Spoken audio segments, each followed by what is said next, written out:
All right, great. We are live here on today's webinar. Welcome to the MSP Success webinar series. We've got a packed house here today and really a great topic that we have. And I'm going to get into that in just a minute, but I know a lot of you are just piling onto the call right now. I'm Jeff Johnson. I'm going to be the host on today's call here, as I am on many of the MSP Success webinar calls here. But I want to bring, we've got AI is a big part of the topic that's today. It is so hot of a topic.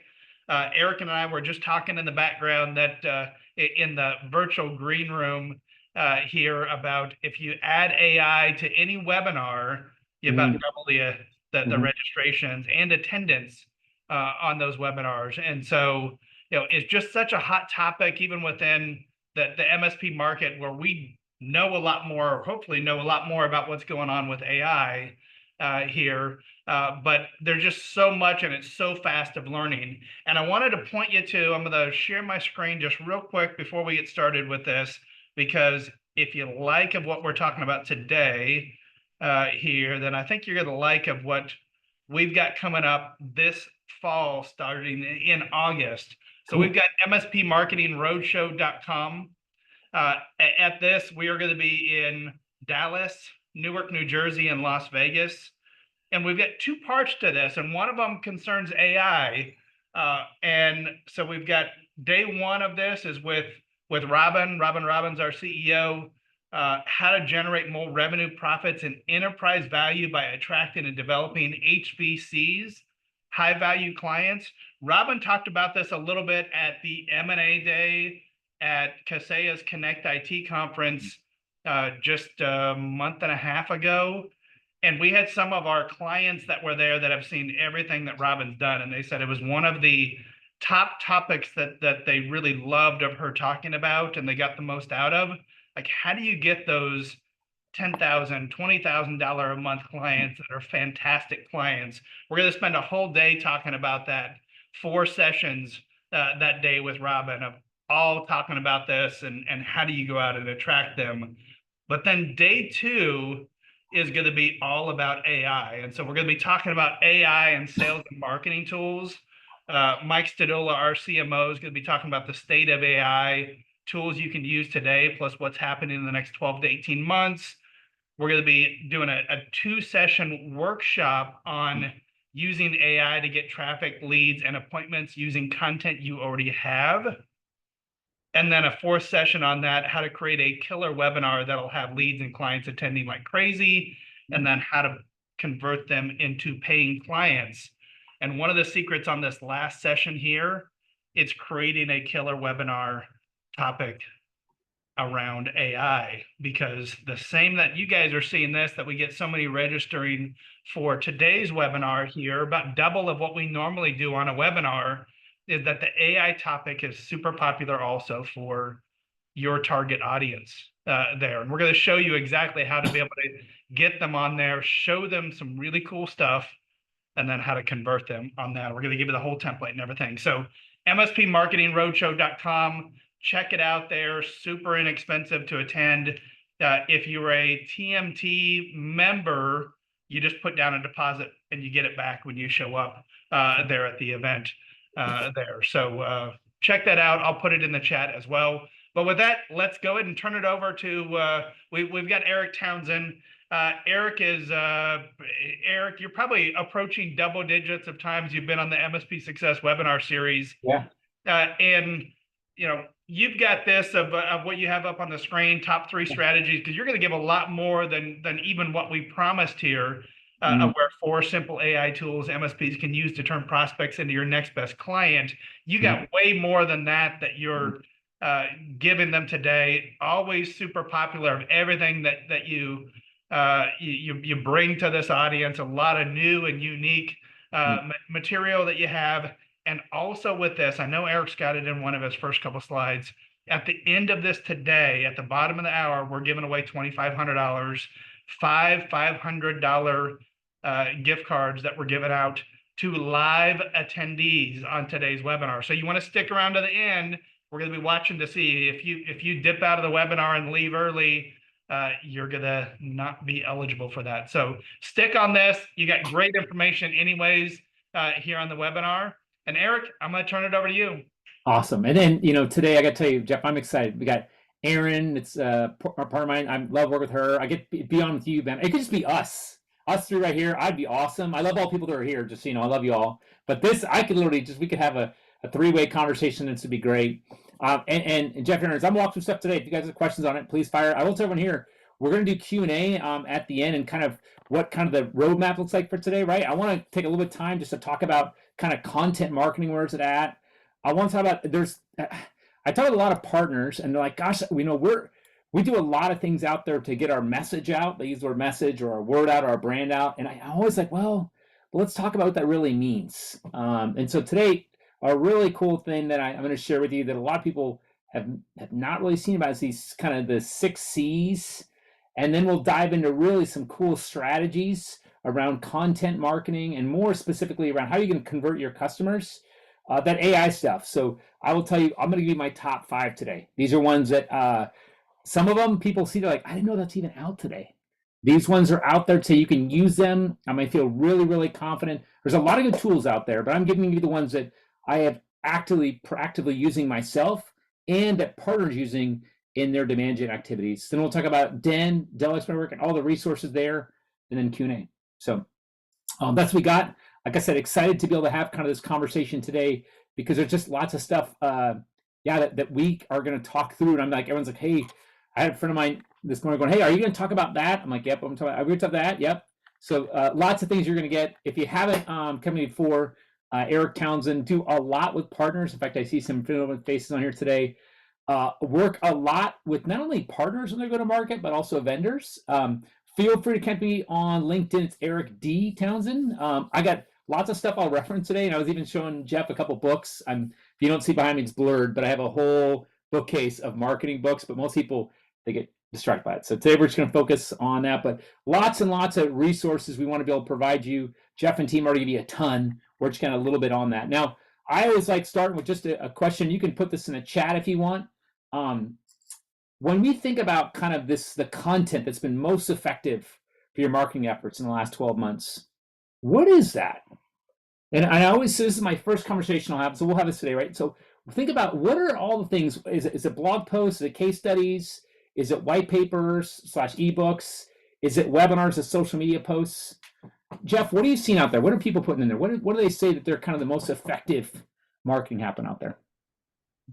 See here, they're starting to come in social media posts, webinars, case studies, then blog posts. Here. Like that. A, I'm not sure what A means there. Maybe that was. Yeah, that means blog posts. Oh, okay, yeah, blog posts. Yeah. I was looking at the yeah. PNC, case study, social media. We should have done a poll on this, Eric. I know. Well, we can leave. I'm organic, Jeff. I'm an organic guy. I'm like, hey, they're typing. That's what we want. And two folks too. I didn't say this earlier, but put your thoughts in as we're going through today. This is partially the motion I want to get you just in the chat. So there's stuff coming up that you do. Let's make sure to reference it. But I'm hearing a lot around blog, case studies. All these ones here, just so you know, are kind of the top 5. If you have a marketing budget right now or a demand gen bucket and you're not putting it towards these 5, these are the top 5 that are technically out there. Now, what I want to do is I want to take you through a little bit of trends, what's out there, right? So whenever I start talking about something, I always want to make sure we're basing on the data. And this is of 2024 data. So let's just talk about the why. Why do people even spend time? Why are we spending time together today, right? There's probably about 6 or 7 areas why. There's brand awareness. There's obviously the revenue part. There's customers. There's the subscription. I'm going to focus a lot today on the demand gen and turning those customers into clients. 76% of people, when they're going and leading in on this, they're putting money, time, resource, all that. That's the why. Now, another aspect I look at is like, what? Now, if we were looking at this a couple of years ago, this would look like, well, but now, so be very, very clear. If you look at a lot of the marketing happening out there, and you're experiencing this too, that the best results right now, 48% are in-person events. I'm like, in-person? I thought people were, no, they're leaning. Jeff, does it make sense? You see that, right? Yeah, I was at DattoCon Europe last week with MSP Success Magazine, and it's one of the best ways to be able to know how true this is looking at where vendors are given MDF, Mm-hmm. marketing development funds, so putting their money towards it. And in-person events and webinars are the top two areas that are converting right now. Mm-hmm. There, I also see this from our own experience on this. Uh, at a recent event, we had 50% more consults booked at the last big trade show that we were at for the TMT side of the business than we have at any trade show in the past there. So like personal record, company record for it, 50% higher Mm-hmm. than any. So we booked over 150 consults at one big large event of a sales consults there, and had never been above 100 there before. So, it's interesting. It really ties back into this. Exactly. Yeah. So this is all real stuff. This is as of literally, this is hot off the press. This is from Content Marketing Institute. They do a lot of stuff across different verticals. But I'll tell you, the biggest challenge everyone's dealing with right now is what's the right content for our audience. So for some folks here, you may be in marketing, maybe in sales, you may be in product stuff. I'm going to try and make sure today with the AI tools I show you and the strategies I'm looking at is like, how do we make sure we're making the right content for your audience, right? So it's not going to be, hey, we're going to do the spray and pray. We're like, cool, we're going to put everything out. Let's see what happens. Hopefully we get people. It's going to be a lot more specific on it. Now, what I first start with though is before we can kind of put something out there, we got to be really key on what are those 6 C's to killer messages. And I'm a really big fan of this. And it's funny, most time I show people this, they're like, oh my gosh, can I get a copy of these slides? You will get a copy of these slides. So we have so much stuff to go through. I think I'm even behind right now, but you're going to get a lot of stuff. So this, take a screenshot, but you'll get access to this. First thing I want to make sure we're all clear on, right? There is a problem we all have today, right? And is that there's as partners, right? As we're going to communicate people that have a lot on their mind. Like obviously you're all business owners, but your customers have a lot on their mind. And by the way, the solutions you bring them, and we're talking about AI and all of ways AI can go, but think about like your software, your services, your hardware, all that. It's kind of, there's a lot to it.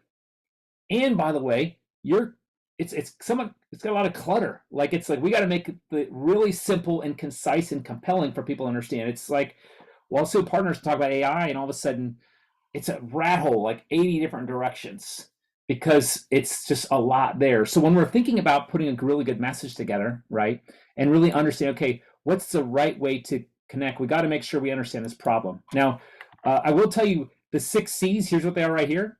I could literally take, Jeff, probably 2 hours to walk through each one of these. They're all really important. I'm just going to give you kind of the flyby, clear and concise. I always say that if you had a brand new employee come in, is it clear and concise in what you do?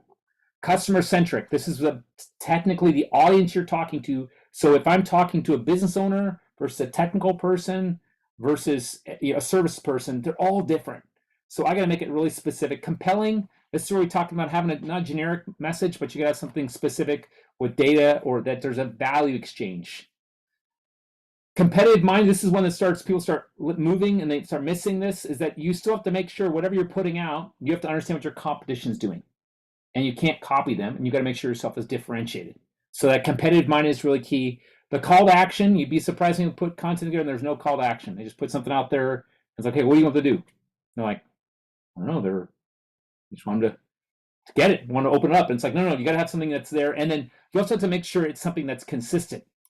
When I say consistent, if I'm looking across all those 5 we just talked about, so the blog, the social, email, even sales calls, I should have a consistent message going through all of them. So if I'm doing managed security services and we have security that keeps your business, running 24/7, that same message be something that I open and close with on every conversation with the customer, whether it's digital, whether it's face-to-face, whatever it is. If you're using AI, you feed that into the engine. And it has to be there.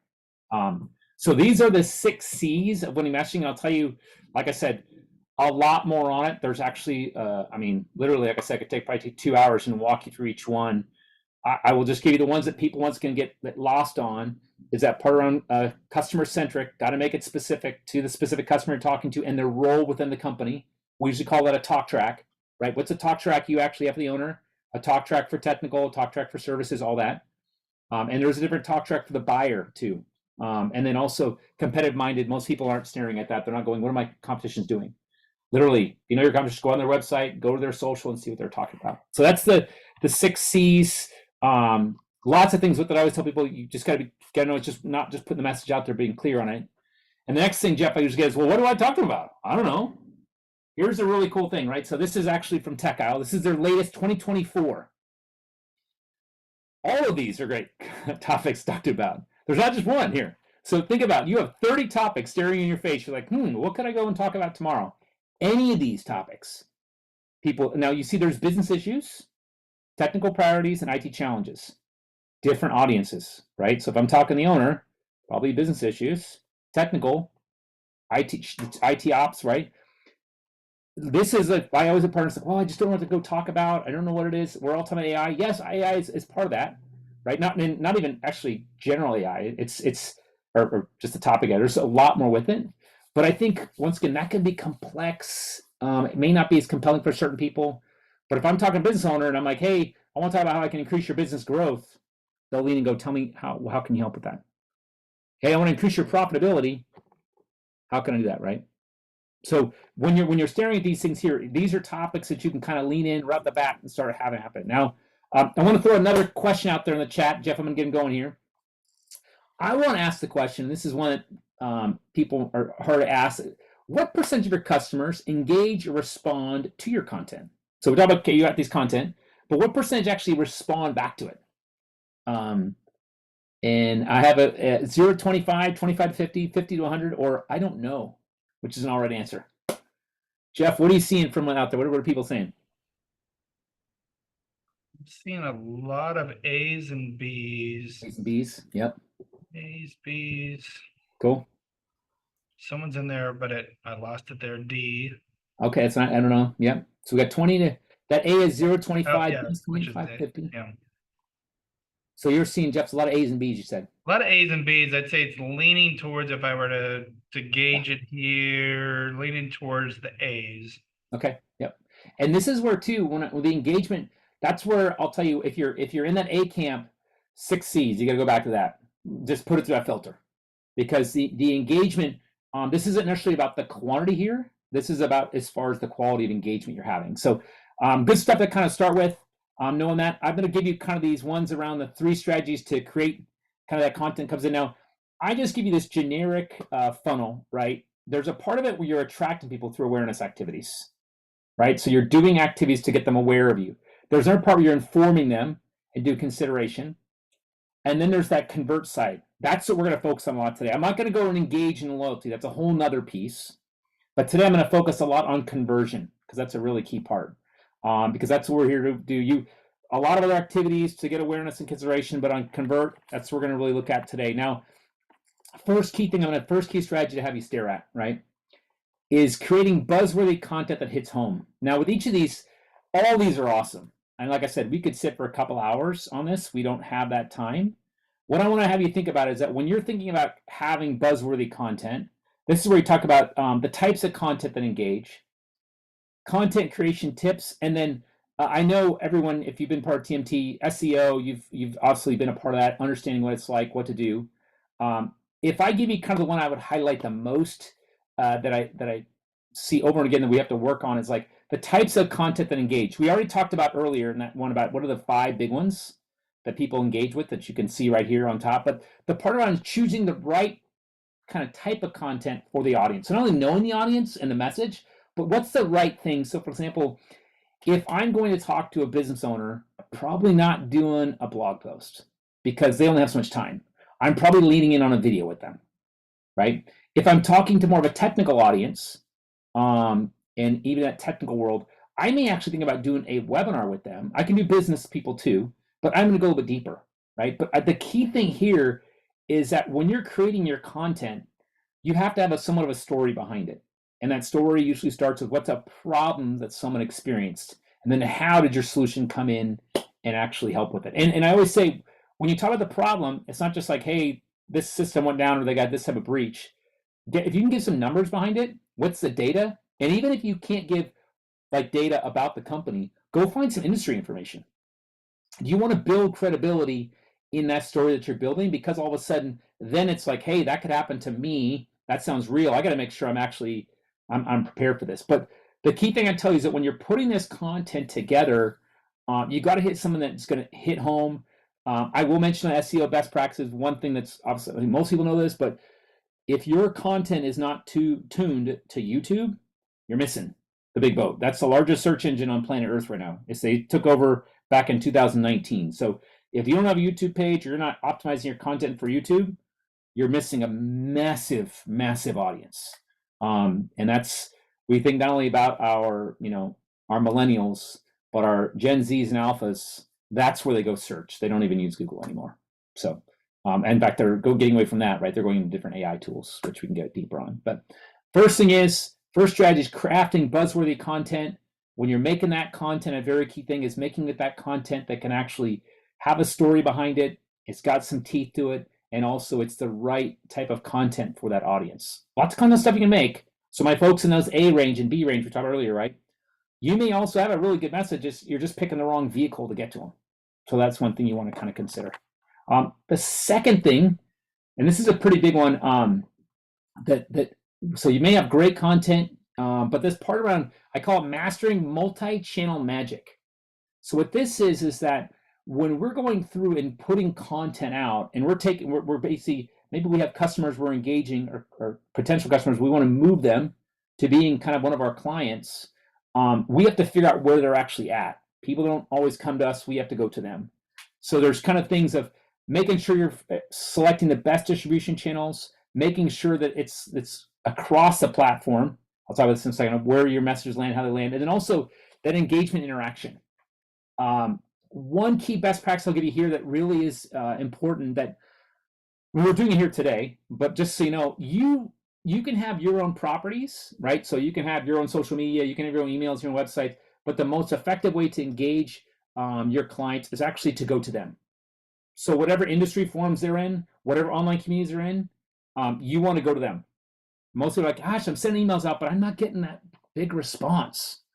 And I'm like, okay, well, is it coming from you, or is it coming from an industry? Because they may not respond to you. And what I mean by this is that all of us know LinkedIn, right? We all use that. If you use Sales Navigator on LinkedIn, phenomenal tool, right? If you don't know what I'm talking about, go on YouTube, type in LinkedIn Sales Navigator, a great tool to actually use and understand who am I actually targeting. If you have certain clients that are in like law, dentistry, real estate, also they have online communities you can be a part of. I think it's like $20 a month for the National Realtor Association, right? And you can literally be a part of it. I'm not saying kind of go as hardcore as Reddit and you want to put stuff in there. That's a little more in our space, but I would say generically pick those forums and communities that you can really lean in on. Now, I am going to go back to like the messaging we talked about a slide or two ago. You want to have the same message throughout all the platforms you use. So if you're on LinkedIn, if you're in an industry community, if you're on your website, it should have the same message you have. Sometimes you'll create the message for the year. That's usually the best way to do it. Sometimes people do it for the lifetime of the company, but you may want to have a yearly message you put out. Still want to make sure it fits towards that specific platform. So it's an industry and you want to go deep there. And then you also want to make sure you're putting engaging content out there. So feel free, polls, things like that you want to put in like a comment at the end of, hey, give me your feedback on what you're thinking about this, but you want to get people to engage. So not only are we making sure we're making buzzworthy content, but we're also making stuff that actually it gets some magic as far as for you're going across different channels. Now, beyond that, what happens is that a lot of people say, and this is where I put that option on that poll where it says, I don't know, because then people I start asking, hey, he's like, so what's your metrics in that, right? And people are like, well, I'm getting it done. I'm doing it. And I'm like, okay, but what are we measuring? Tell me what we're measuring, right? And I love the graphic KPI, right? Because it kind of tells you like, hey, if someone's like, what should I be measuring? Well, is it specific? Is it measurable? You can sell things there, but there's lots of tools and techniques out there. I think there's so much out there. We don't have to worry about that. I think there's ways you can improve. We've learned A/B strategy, but the key one on top, this sounds really basic, Jeff. I feel bad for saying this, but just setting the goals. Like just set something like, hey, what do we want it to be? So if we say we want to get 5 sales qualified leads coming out of this activity, cool, you set 5, right? Or I want to have 20 engagement customers. That's what you want to make sure happens. Technically, even these AI tools will actually give you some metrics that you can use today, right? But I would just say you want to make sure that when you're putting content out, you don't want to keep just putting the same thing out across all the platforms and just see what happens. You want to put something out and see, okay, what engaged there? What did we do? What was the piece that really grabbed us the most? What actually brought those leads into us? And then how are we actually engaging there? So set measurable goals is a very key things. Most people know when I say analytics at SLAP, that means the ones that are awesome. SLAP is that, hey, it's cool, it's awesome. And these are ones that you want to keep tweaking. Now, I've given you 4. I was going to give you one addition. I was going to give you 3. I'm going to give you one additional one to throw at. And this is one that really most people are talking about in the chat, which is great. What this is probably like one that I would say is current and future. But this is harnessing the power of UGC. This is user-generated content. So this is where your users are actually building content for you, which this is like the panacea, right? This is the ones that pretty much are giving you content. This is a pretty big thing today. A lot of people actually engage. If you see a lot of consumer companies, they have this happening regularly. And what this comes down to is that the content they're going to build is not going to be an email for you. It may not be actually a written case study, but they're going to develop posts for you, like little short posts they'll put on maybe on your social, or they'll develop different videos that they've taken about things. I actually have a partner that when he goes out on site with some customers, their tech that goes out, he's a very social guy. He'll go in rooms and he'll have techs take videos with them. He's like, hey, take a picture of us doing this thing here, and they'll take a picture and they'll post it. That gets so much more feed because Tech Fridays with Tim, that's what they call it. He goes out to customers and people are taking videos with him. And they think it's cool. Hey, and customers actually start getting like, hey, when is Tim coming out to our place? He's out. He's always other people. We want Tim at our place. We'll even buy him lunch. Like we want Tim. And literally people wanting to go just to take a picture or take a video with them. And they post that out. And literally some companies like, we don't even have to do too much social. Like Tim's our guy. And I'm like, Tim in services? That guy? Oh yeah, no, he's great. He goes out with customers. He goes in their server room. I'm like, Tim, the guy, oh yeah. So when we think about user, this is a huge, huge area. I would just tell you those testimonials, your website, your social media, you want to be able to use that as much as possible. Key things. So those are your ones. When I talk about what are your strategy or tactics, really key. Here's the resources, right? You're going to take a screenshot. Totally cool. Remember, you're going to get this presentation. When I think about AI content, and I think about AI tools, these I would tell you are my 5 go-tos right now, right? Some of you are gonna be like, yep, heard of that one, haven't heard of well. So here's what I'm gonna give you. So first one, ChatGPT, we all know about that. That's taking content, refining it, and being creative. Many things about it. I will just tell you, first of all, if you haven't gone to 4.0, I'm assuming most people are maybe 3, but if you haven't gone to 4.0, it's a game changer. If you're using ChatGPT right now, you can look up in the upper left-hand corner, and you'll see if it's 3.5 or 4.0. If you charge, if you basically pay the $20, you get the full 4.0. If you don't pay the money, you get like 3 or 4 minutes of 4.0 every hour. You want to do it. It's not even a thing. The second one is called Quillbot. Now, if people have used Quillbot, you know how cool a tool it is. This is a great tool because it actually can take content and it can simplify it. Like it's awesome. I call it's a rephrasing tool, but it can take something that you have. Like this is where you can do a Quillbot and you can say, you can give it and you can say, speak it and make it simplified for this user, and it will give you a wording and how they are. Very, very good grammar-wise. If you use different, for people that do anything international, it's great, but specific audiences, you can give it. You can say, here's what I want to say, and I want to say this person. It's great. It's also very good at plagiarism check. I just say it because when you're using certain things and it may not be yours, plagiarism is coming up bigger and bigger. Quillbot's great for that. I would tell you that if you're making content and you want to refine it, definitely one to be thinking about. Next one, Copy AI. Big fan of this one. This is where when you're looking across like social media, a great one here. This will basically go through and build content off content you've already built. So if you're like, gosh, I want to go in and we have this one success story or this one post this one customer gave us, but we want to be able to make it so we can use it in multiple places in different formats. We want to have a image of it. We want to be able to have text of it. We want to make different pieces. This helps a lot with that. And what it does is it takes it and puts it in different types of templates and tones. You don't know what that means. It's basically, there's offensive minded people like, hey, I want to spend lots and lots of money this quarter. Or there's defensive minded people who go, you know what? Gosh, I just want to hold down the fort. I want to make sure we're doing the right things. So it puts it in those different tones. Another one's really, really cool. You haven't heard this one. This is probably one you're going to probably want to latch on to, called Answer the Public. So this is free. I think you get like 4 or 5 free ones. I think it's a great one because when people are searching, especially in your local area or in your industry of customers, people search for different things. This tool will go through and actually say, okay, you'll put in a certain topic, and it'll go and find all the searches in your parameters. So let's say I'm looking Nashville MSP security. It'll go through and look across all searches, come back and say, by the way, here's the last, you can do the last day, 30 days. It'll give you all what's the percentage of searches come up and what's the words they're using. Great. It's all based off real searches, and it also gives you content generation. It'll say, based off these specific searches, you should be building content around this. It finds trends also, which is really cool.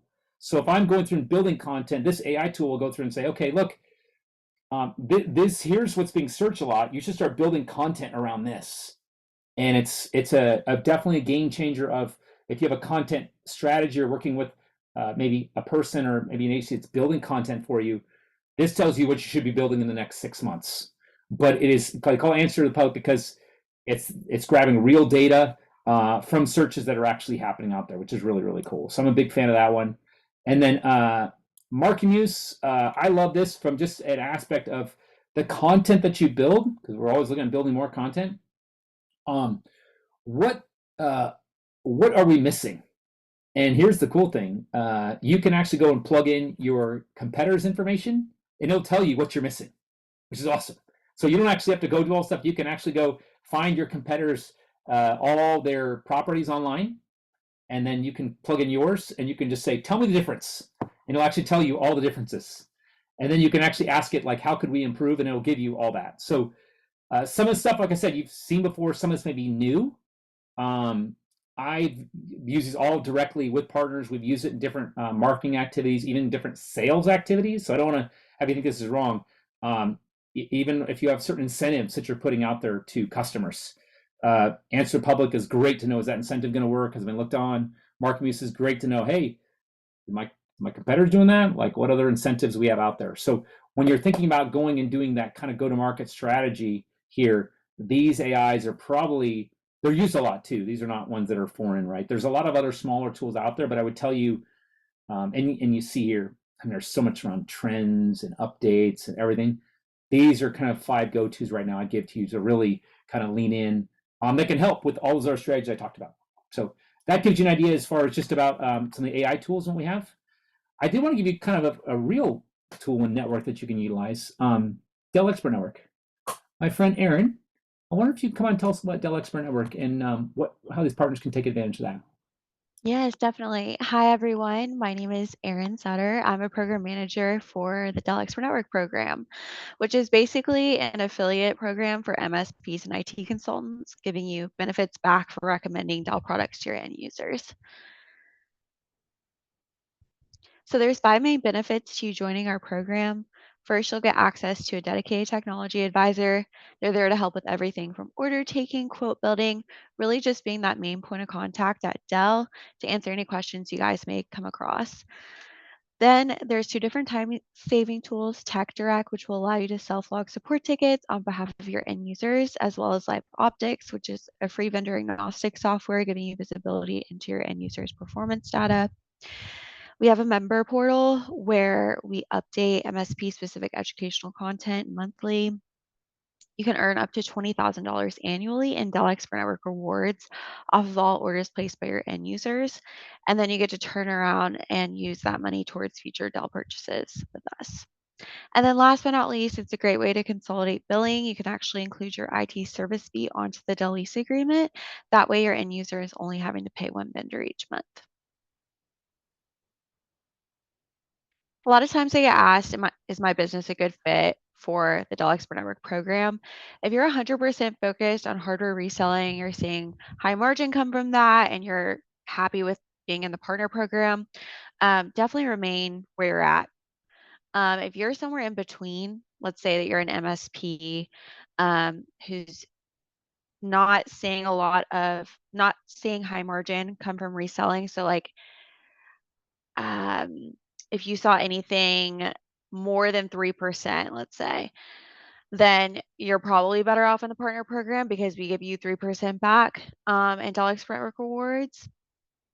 So anything over that, you're probably just better off staying put in the partner program. And then last but not least, if you're 100% focused on managing your clients and not doing any sort of hardware reselling, then Dell Expert Network, you are definitely the right fit for. Eric, next slide.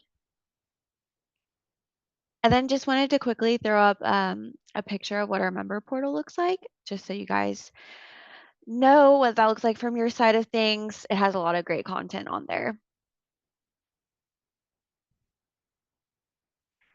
If you have any questions or would like to learn more about our program, feel free to reach out to me directly at Erin_Sutter@Dell.com.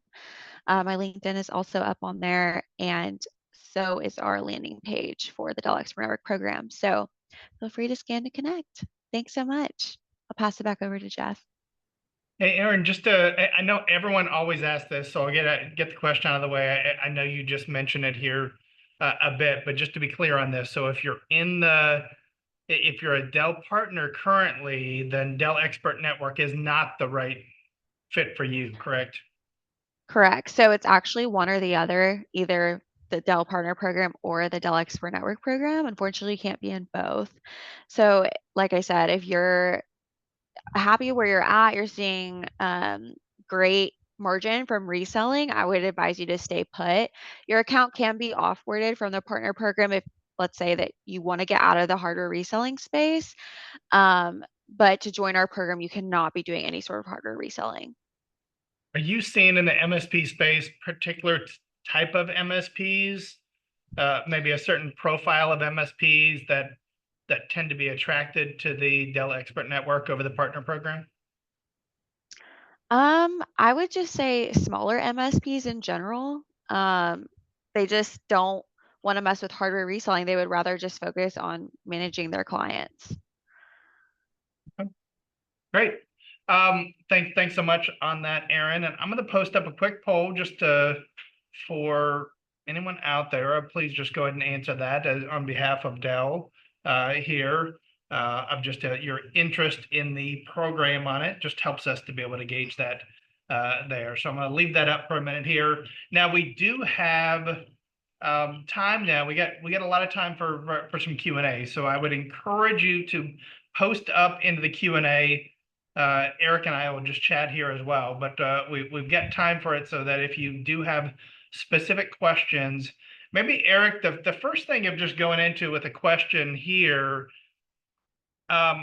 around the AI tools with these, and maybe if you want to on any of those, I mean, what's your favorite ones for being able to help in creating content? I find that the content piece is a lot of times for people, one of the hardest things for them to do is creating that unique content. They get busy, and that's the thing that just kind of goes by the wayside. It's hard to, the hardest part, like, it's funny because when you start using AI, I always tell people, think of it as like your digital partner. Right? It sounds weird to say, but like when you're because it can still take a long time to build content if you don't know how to use AI, right? But like Jeff, like when the more that you can feed that AI, so it's like like ChatGPT is technically a chat. So I tell the person who they are, or sorry, tell the AI, this is who you are. So you are this type of person that has this many years of experience, that knows this market. So I tell them who they are. Then I say what my goal is. I'm trying to go and do this. And then please write something like this. So I think, to be honest with you, I always tell people that when they're first going in, if you're a marketing person, you're just getting AI, if you can spend a half an hour on a prompting class, just knowing how to write the right prompts, that'll save you a ton of time. Because otherwise people, so if I get a lot of people that are frustrated, like it doesn't work, and I'm like, okay, and I'll sit down and I'll say, just write in, tell me how you do this. And they'll write it like a question, and you actually have to feed the AI first. It doesn't know. It's kind of like if Jeff, I told you I'm going on vacation, and you'd be like, cool, where? Oh, I'm just going on vacation. Where would you go on vacation? Like, well, where are you going on vacation? So you have to like feed it going, that's what it's like. The content creation AI gives you, it's awesome. But there is work up front. And I'll ask you, the more you feed it, I've been crazy. I'll sit sometimes for like 10 minutes and make the right thing. And I get usually about 95%. If I just take like a minute, I have to spend a half an hour adding to it. Okay, now that you know this, how would you make this? The more you put up front, the faster the content building is. I will also say too, we are not at the phase right now of AI where these things all work together. So if I build something, I mean, like why Quillbot's so great is I can take something from ChatGPT and I can actually go put in Quillbot and it actually comes out better. And so saying in Quillbot, it can't really make great content. I mean, it can make all right content, but ChatGPT is way better. So it's I would say one, it's knowing that you have to feed the AIs first thing, and then the other thing about content creation is knowing what are your tools. It's kind of like if I'm gonna use Word to make text, right? I'm gonna make PowerPoint to make an image. You got to kind of get that way with these tools. Yeah, you know what's interesting. I was curious when you were going through Quillbot here, and we do have a number of questions, so I'll get to those in a minute Yeah. here.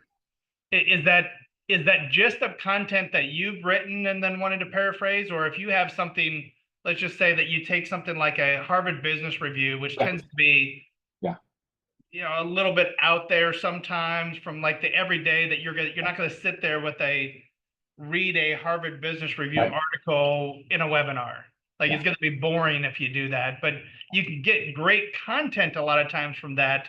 Could you take something like that? I don't know if Quillbot's Yeah. the right tool for it, but could you load that article into Quillbot, or maybe there's another tool Yeah. to be able to say, hey, paraphrase this in, Yeah. or summarize this article and how it applies to, you know, small Yeah. lawyers of, you know, 15-person firms and, you know, whatever.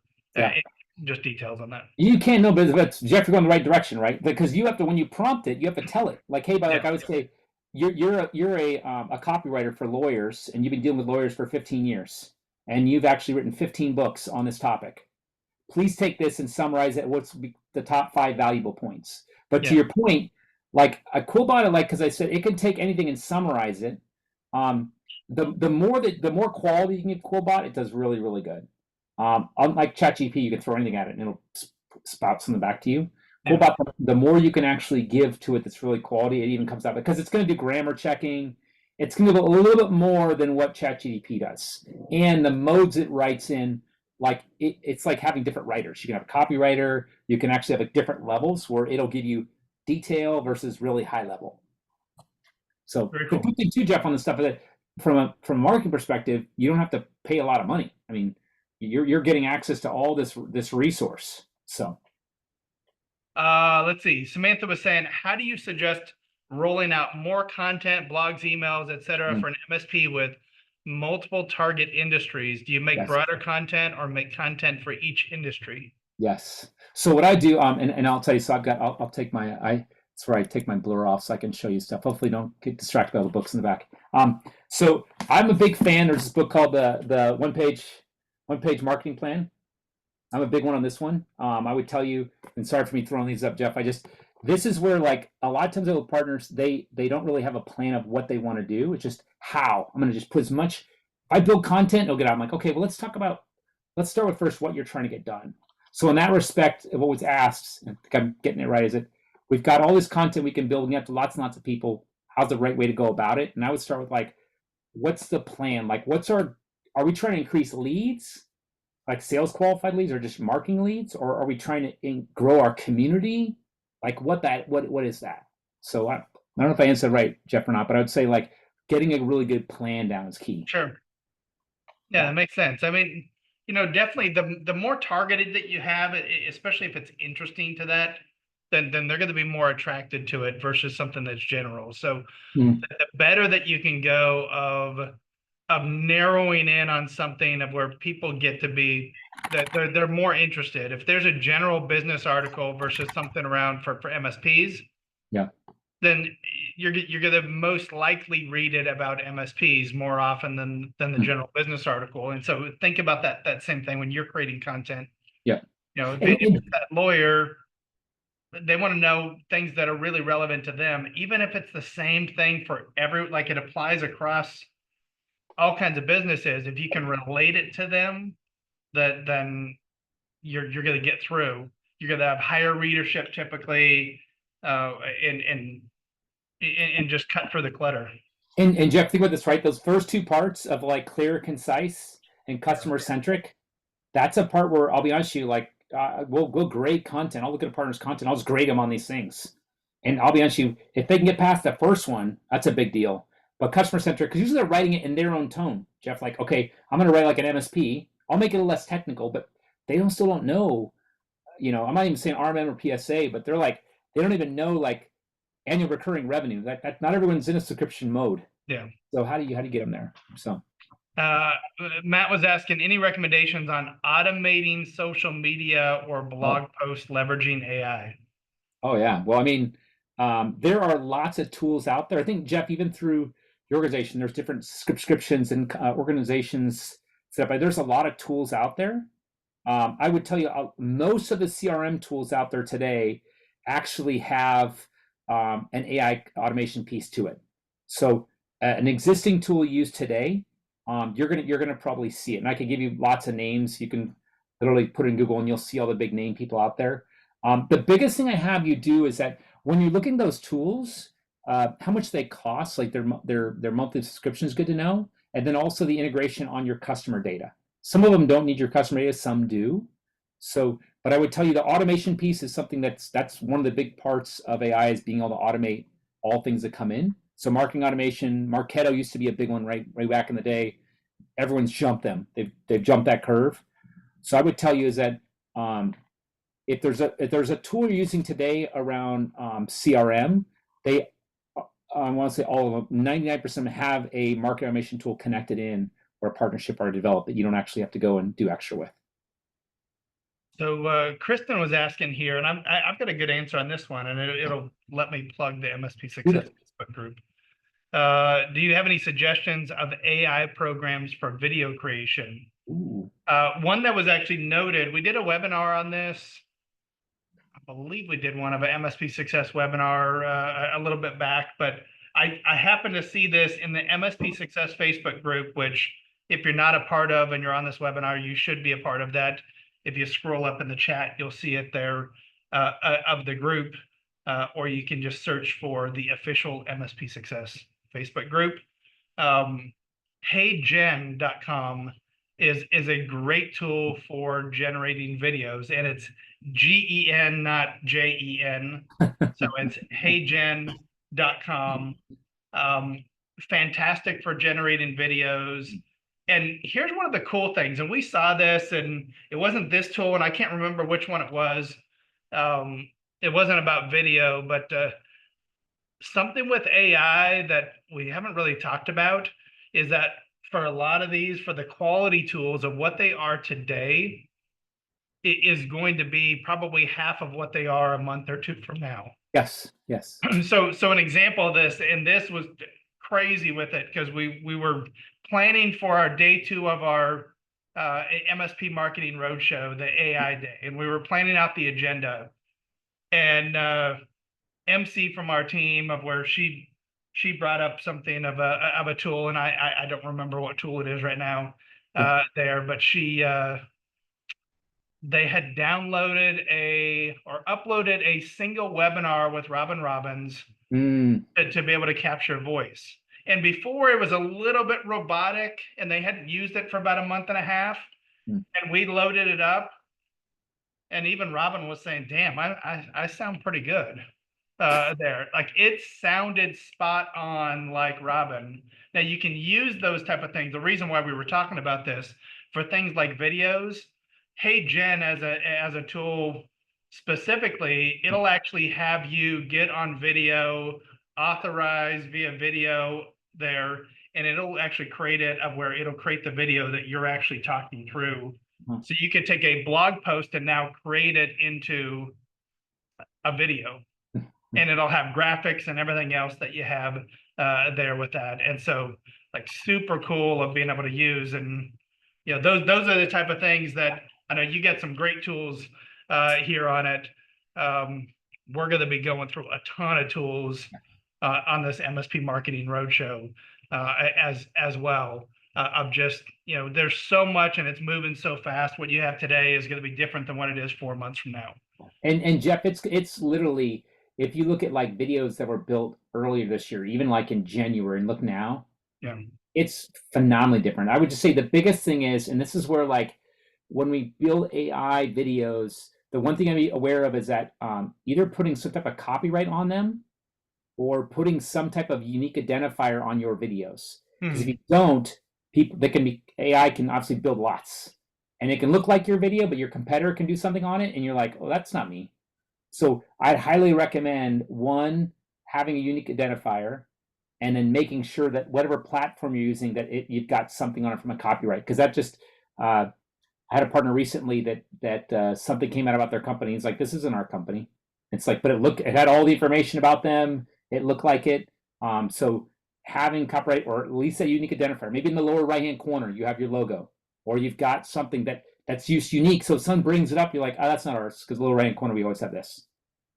AI luckily has not learned yet those different nuances. They know about building things. They don't know as far as about structure much. So probably going to come in like a year from now, but right now that's one way you can handle it. And I'm going to mention this as well because I'm going to have to draw another name. So Yeah. in about 3 minutes, we're going to be drawing those names for the 500 gift cards. And you still have a chance. So stick on the webinar because I actually drew 7 names and there's only 7 people that have dropped off. And 3 of them, if they would have stuck on, they would have won. Oh, see, you got to stay I'll on. make sure they all know it too, just for that bad behavior of dropping off here. So I'm gonna be drawing one more name here. So let me get you a question so I can. And also, Jeff, why don't you too? Just a side note, there's also an argument out there called Flip the Funnel. This book's a great one, in a sense of, if you have existing customers, you're trying to figure out how to use AI with them. This is a great one to actually say your existing customers you have. How do you flip that funnel where you're putting all this work on bringing them in, but when you actually already have them in, what do you do to engage them? And I have many times where partners are like, hey, I've got all these existing, I've got my, the 20% that make the 80% of money, but I've got all these other customers, they're not doing anything. What can I do? This is a great one. And then all those AI tools, you just basically start feeding it with the customer type, how long they've been around for, what platform they use, and it'll give you a lot of data. So we're gonna go 2 more questions here that I've got. Let's see. Maxwell was asking, would you recommend personalized emails to meet? I'm not sure exactly what this is saying, but the gist of it, would you recommend personalized emails to just certain leads over large scale broadcasts, and why? So Oh like, yeah. would you do the 1 by 1 or would you do broadcast if you're putting this content out on the email? Yeah, so what I'll do is I'll go back to I'm going to go back to just the funnel drawing for a second. So I'm going to do it based off of the funnel, right? So if you're not really worried as far as about getting any leads per se, but you want to raise awareness, spray and pray. Definitely spray and pray. Do that. If you're like, gosh, you know what I want to be able to have some type of sales qualified or mark qualified lead, and I'm going down in consideration or even conversion, I'm going to want to make it more specific. And once again, have the tools to build those. It's not like you got to. It may take you. Now, once again, I always say this: the talk track that we build, right? We got to make sure, is it a business talk track, technical talk track, is an operations talk track, and then what I always tell people to do is that when they get those leads, and there's lots of tools you can use, but I would verify their positions, because sometimes people just fill out a form and they put whatever. So on LinkedIn, obviously in other areas, you can get their name and you can get what company and verify what position they're current, what they have, so that you know what message you're sending them. But if I'm going to go and I'm actually trying to create demand gen, I'm going to look specifically at a segment of customers, and then once again I'm going to look at what industry they're in, and then I'm looking at the top 5, top 10 pain points in that industry, and I'm writing something about that. I'm not going to give them just my stuff because they don't care about what I give them. They have a pain issue right now. I need to solve that. You mentioned, Eric, that you're going to share the deck. Is that right? Yes. Okay, perfect. All right, last question here, because a few people had this one. I know we didn't get to every single question on this, but Microsoft Copilot. What are your thoughts on Copilot?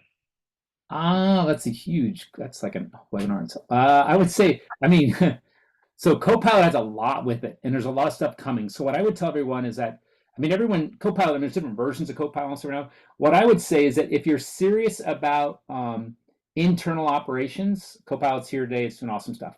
If you're about, hey, I really want to make sure I'm building a services practice or, money around Copilot with my customers, I think we're building towards that. So anything inside your company, yes, lots of stuff there. If you're looking externally and you're a partner, I think you have to start defining what that is.